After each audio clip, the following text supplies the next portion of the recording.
Now, what's the most offensive way I could say this? How about this? Some women are stupid enough to be convinced that they'll be happier without children, and many of them are waking up and regretting it after it's too late.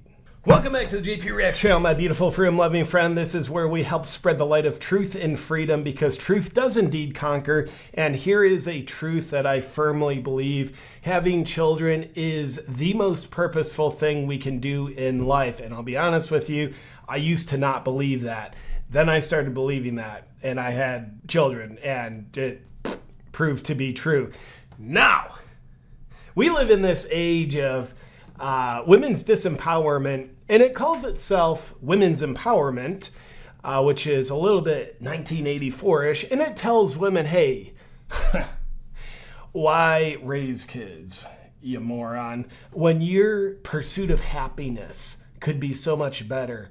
You go after a career, money, independence, and it tries to convince women what we all inherently know: money and status cannot make you happy.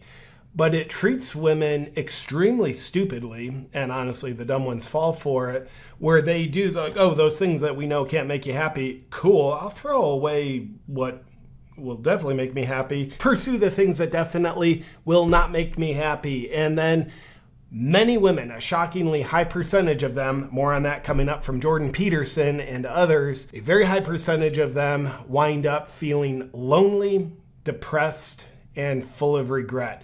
Weird how just a life of independence that you're told is strength leads to loneliness. So anyway, I would dare say God's way is, hey, the most purposeful thing you can do is have children. And then, someone who hates their life and then they influence other people, other women, they'll tell you the opposite of what God tells you. Your choice on who to believe. But recently going on, there's women on TikTok showing their regret. Here you see one: I'm turning 39, not married, no child, I'm hopeless, please help me, God. At the age of 39, still no children, no house, no car, dear Lord. Well, a car's not going to make you happy. Now here's something to consider from a wise man, Patrick Bet-David. Getting married is risky, not getting married is riskier. Having kids is risky. Not having kids is riskier. The stats prove that. The juice of life comes with risk. Everything in life is about managing risk. Everything. Now, if you look on Instagram, TikTok, you'll also find relatively young women in a facade state of empowerment, bragging about how great their life is without kids. I got my nails done and I drank a mimosa. Like, try doing that when you have kids. So their whole thesis that statistically proves incorrect in the end is based on, hey, a life centered around myself, a life centered around me being selfish is the pathway to happiness. But I would dare say, based on everything I know, I think that's the opposite of truth. Happiness and fulfillment comes when you're making things not about you, when you're making things about other people. When you're being selfish, that can make you comfortable, it can make you gratified, it can give you dopamine hits. I don't believe it makes you happy, and I certainly know it doesn't make you fulfilled. So what the blue-haired stupid idiots don't know is discomfort, self-sacrifice, and discipline. Those are the footsteps on the path of actual happiness and fulfillment. So when they would say, oh, having a baby, I have to give up things. My life has to change. It's less about me. I'll be uncomfortable, making things about them, and I won't sleep as much. And boy, I'll have to sacrifice so much. It's like, yeah, that's what you have to do with anything that truly makes you happy. Not gratified with dopamine hits, but happy. Now, Jordan Peterson has some great insight on this topic of women who fall for the absolute kind of forbidden fruit. There's like, don't eat that apple. They're like, I'm eating that apple. So women who are stupid enough to fall for this and then get humbled into waking up with regret. He has some great insight on that. But first, let me just say this is my position. We're making this about women because I'm a man. So that's what I'm doing.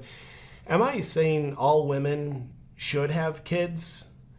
No, that's definitely not what I'm saying. What I'm saying is I think the ideal is women, men for that matter, we're talking about women now, women should strive to become the kind of person that wants to have kids, that is strong enough and selfless enough to want to have kids.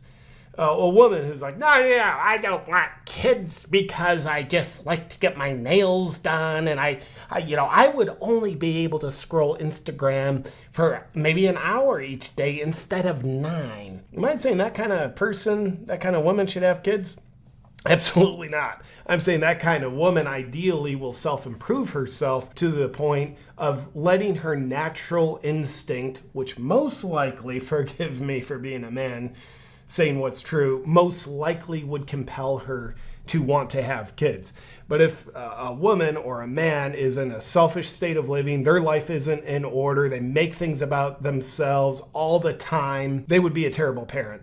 I wouldn't want them having kids, but I do want them to improve themselves to become the type of person that is a good enough person, strong enough, selfless enough to want kids. Now here's Jordan Peterson with some sobering statistics on this while he's talking to Megyn Kelly. Here's a stat for you. We hit this milestone last year. Half of Western women 30 and under have no child. So it's a little more than half now. So we hit more than half. Half of them will never have a child. And 90% of them will regret it. That means we're setting up. This is a catastrophe. This is key stat there that kind of punches me in the face. 90% of women who don't have kids will regret it. Now, statistically, it's not all their fault. Some have fertility problems, more on that coming up. But Jordan Peterson, our fertility correspondent, let's throw it back to him. It's a catastrophe if it's true, and the data are pretty clear, I believe. This means we're setting up 1 woman in 4 for isolation, right? And that gets increasingly brutal as you get older. Feminism. What do you have to say? You don't need a man. You don't need kids. You just need materialism. Yeah, it's isolation. We'll get back to the video in a second.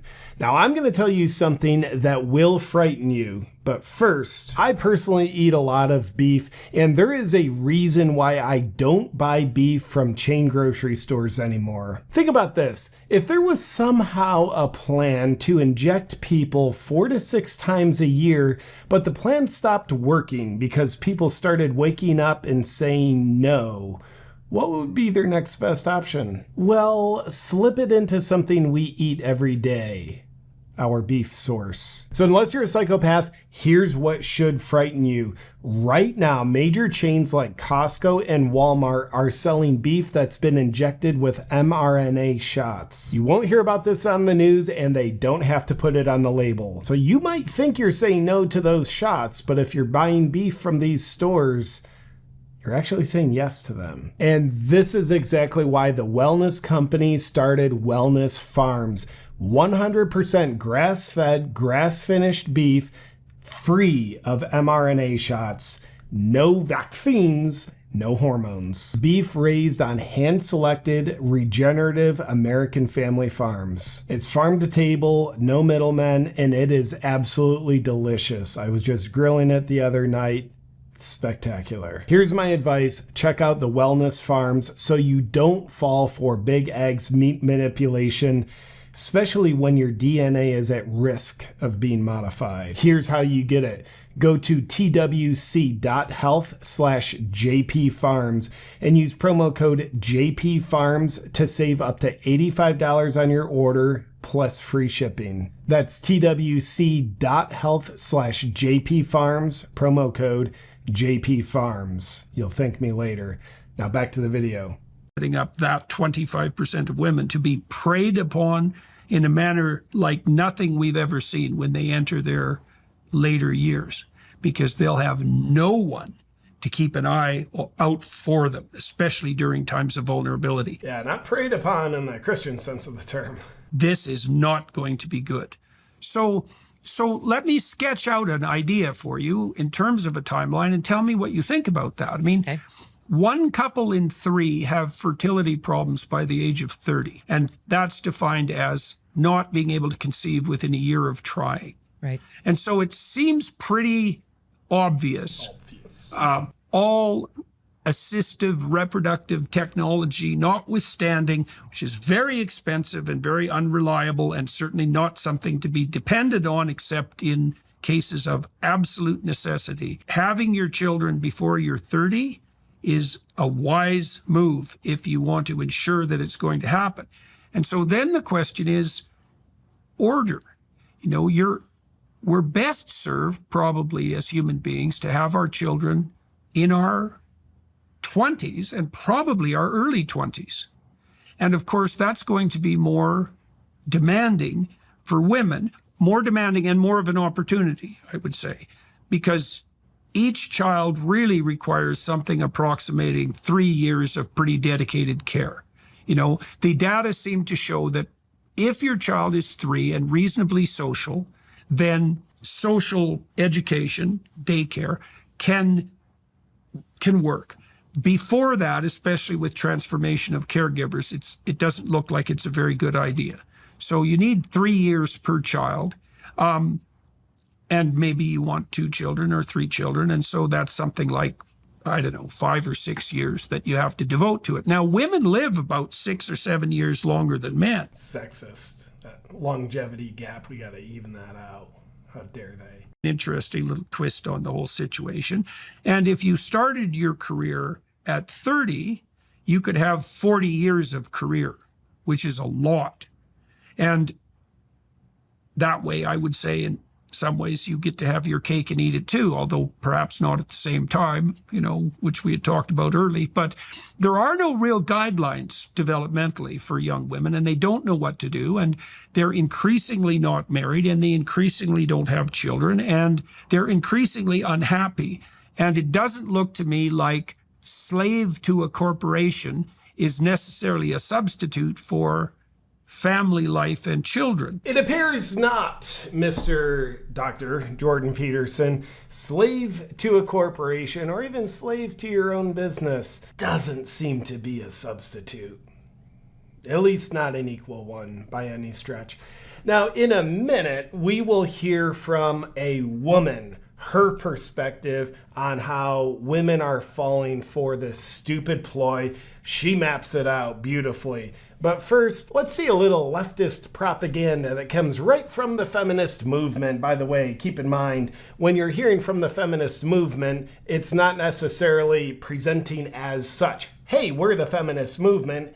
Here's what we have to say. It can be other people, other influences that have fallen for weaponized morality, so they are perpetuating the feminist influence onto you, coming from a more sane-looking source, but still the same sort of toxic feminism that is, I would dare say, as deadlier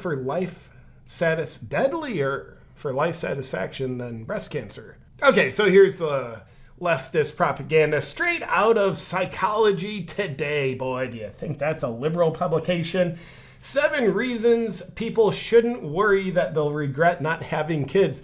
This is great. This is great. So it's like, oh my gosh, women have fallen for this long enough that now, like, they're alive to tell their story, how it worked out for them. 90% say not very well. So let's just counter that with this. We'll hit the bolded highlights here because this is just a bunch of junk. To fear future regret about a decision that feels right now is to mistrust yourself. All right. Did Kamala Harris write this? Is word salad that's all in your head, denies your emotional reality of your emotions. It's trying to over-intellectualize them. Number 2, regret isn't just about our individual personalities and choices. It is a result of cultural pressures to feel a certain way. So I feel regret. That's because of cultural pressure. Cool. I'm the victim of cultural pressure, not responsible for my own choices. Thank you, Psychology Today. Very empowering. Number 3, in later life, regret about not having children is something some women mention, but only when they are specifically asked about it. So in other words, you don't hear women talking about this unless you ask. So don't ask, don't tell. Shut the hell up. Number 4, the decision not to have kids is the only one we question, but some people regret having kids. Well, that's almost like changing the subject. Number 5, to fear future regret about not having children is to misunderstand happiness. Yeah, let's over-intellectualize happiness and deny our just natural emotions. Cool. Number 6, to fear future regret about not having children is to underestimate the wisdom of our older selves. That just seems like a crock of dog poop. Number 7, to fear future regret about not having children is to embrace a narrow view of what it means to be a human. I have regret. Do you know there's so much more to be a human than having regret? Oh, I'm sorry, I have regret then. The author of this fine article, Bella DiPaolo, an expert on single people. I bet she is. Now, there's slightly more to the equation, of course, than just women falling for a stupid ploy that honestly preys on them. Let's throw it over to another man to hear more about women. Who are childless didn't intend to be childless. It's called involuntary childlessness. Around about 10% of women are physically incapable of having kids for a variety of reasons. 10% said that they actually didn't intend to have children, and that leaves a whopping 4 out of 5 who didn't have children due to life circumstances. That's the most common reason for it and the most common life. By the way, those life circumstances, those would typically be a pathway built out of their own choices. Not always, but certainly some life circumstances. Yeah, well, I was in my career and, therefore not wanting kids, or I was in my career, therefore not finding a long-term relationship. Circumstance is leaving it too late to find a partner and then have kids. You break through that fertility window on the other side. These women who get into their 40s, who always intended to have a family, who realize that they now can't, they go to support groups, and these women are grieving for families that they never had, which is just brutal. Like, to think that you can grieve for something that didn't occur. Now, lastly, you might be asking, how in the world would a lot of women be stupid enough to fall for this, where they violate their innate God-given desires to be tempted by something else?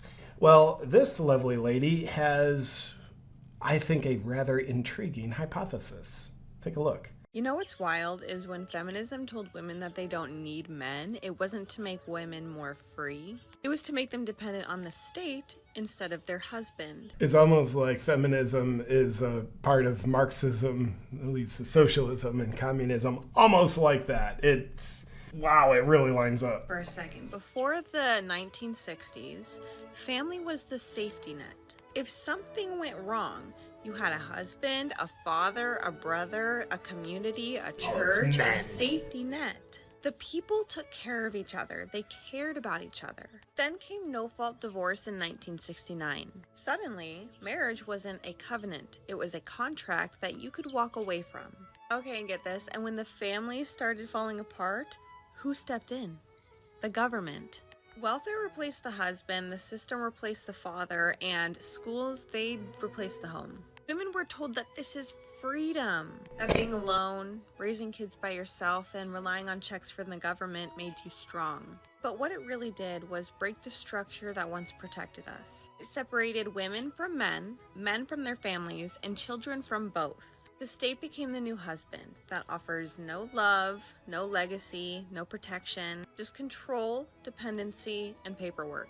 And now, generations later, you have women exhausted, men disengaged, and children who grow up not knowing what family feels like. That wasn't progress, that was replacement. Whoa, that's sobering. That wasn't progress, that was replacement. Yee. So, statistically, 90% of women who choose not to have children will eventually regret that. What's the solution? It's not to listen to me or anybody else. I believe the solution is for women to trust themselves, not outsource to some empowerment circle or feminism or societal influences, but it's for women to trust themselves. There has been a lot of societal forces, feminism certainly being one of them, Marxism being another one, that has defeminized women, tried to teach women to behave like men. By the way, we can make a video where the same thing has happened to men, where it's demasculated them, taught men to behave like women, and golly, how's that work out for everybody? But let me know what you think about this topic, about women choosing to not having children because they think that's going to make them happy, where statistically 90% of them wake up one day with the exact opposite experience, unhappiness and full of regret. Love to hear from you on this on the comment section below. I do think life, children are the most sacred things in this beautiful experience that we're gifted with. And with that said, I look forward to seeing you on our next video. But until then, stay free.